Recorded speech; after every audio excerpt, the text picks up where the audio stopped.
I want to challenge an assumption that I believe a lot of developers have. The assumption is simple. If I want to build the best AI application, I need the best AI model. At the first glance, that sounds obvious. GPT 5.5 is better than GPT-4o Mini. So surely, I should use GPT 5.5. But I think that's actually the wrong starting point. The better question is, what exactly am I paying for when I move from a mini model to a frontier model?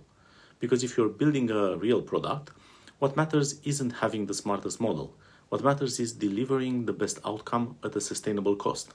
When I started thinking about this, I realized most people imagine that small models understand language while large models understand the world. But that's not really true. Smaller models know about history, they know about science, they know about programming, they know about business. The knowledge is there. After all, these models are trained on books, articles, documentation, technical material, and scientific content. So the difference can't be simply the knowledge. Something else is happening. So if both models have access to the same knowledge, what exactly am I paying for when I upgrade to a frontier model? This is my simplified mental model. Both start with the same training data. Both models develop knowledge about the world. But from that point onward, they begin to diverge. The difference is not what they know, the difference is what they can do with what they know. Think of it this way. Two people can read the same library. One has average working memory, the other has exceptional working memory and analytical ability. They may know many of the same facts, but one is better at connecting ideas, better at reasoning, better at planning, better at deciding what matters. That's where frontier models earn their reputation. Now, if we wanted to test that idea, suppose I ask, what is the capital of France? Both models answer Paris. There's no meaningful difference there. Then I ask, summarize this one-page support document. Again, both models are likely to perform well. So in many everyday business tasks, the gap between the models is actually much smaller than people imagine. Now let's increase the complexity. Read 20 support documents, find the relevant information, and resolve contradictions. Personalize the answer for a specific customer. This could be a request to a frontier model, and that's where the frontier model will start pulling away. Not because it suddenly knows more facts, but because the reasoning burden has increased. The model now has to decide what matters, and that distinction is extremely important. Some developers may see this and reach a conclusion such as, I need the smarter model. But that's only one solution. There's another option.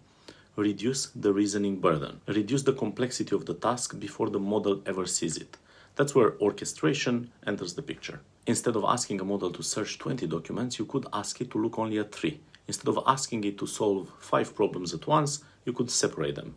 Instead of combining classification, retrieval, validation, and answer generation into one prompt, you could split them into stages. Notice what's happening? We are not making the model smarter.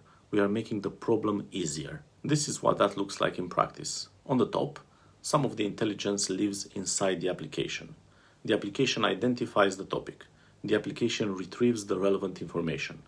By the time GPT-4o Mini receives the request, much of the difficult work has already happened. Now compare that to the workflow underneath. Here we are asking GPT 5.5 to perform much more of the heavy lifting itself. Reason through the problem, figure out what's relevant, manage ambiguity, connect information. This is where a frontier model becomes valuable. This is probably the most important idea in the entire video. We've transferred some of the intelligence from the model into the application. The mini model hasn't become smarter, the application has become smarter.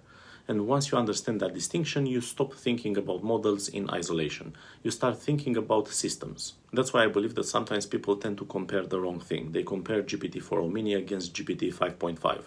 But users never interact with models. Users interact with applications, and applications can compensate for weaker models surprisingly well. Now let's be realistic. There are situations where this strategy breaks down. Complex research, advanced coding, long-running agents, deep multi-step reasoning. In those situations, the additional intelligence of a frontier model can create enormous value. And that's exactly why the frontier model exists. But many applications aren't doing that. Customer support, internal knowledge bases, documentation assistance, onboarding assistance, workflow automation. In those cases, I think better architecture can often be a more effective investment than a more expensive model. So the takeaway is simple. Frontier models buy intelligence. Architecture buys efficiency. Before upgrading the model, ask whether you can simplify the problem. Improve retrieval, improve context selection, improve orchestration. Because sometimes The cheapest path to a better AI application isn't a smarter model, it's a smarter system. Thank you for watching.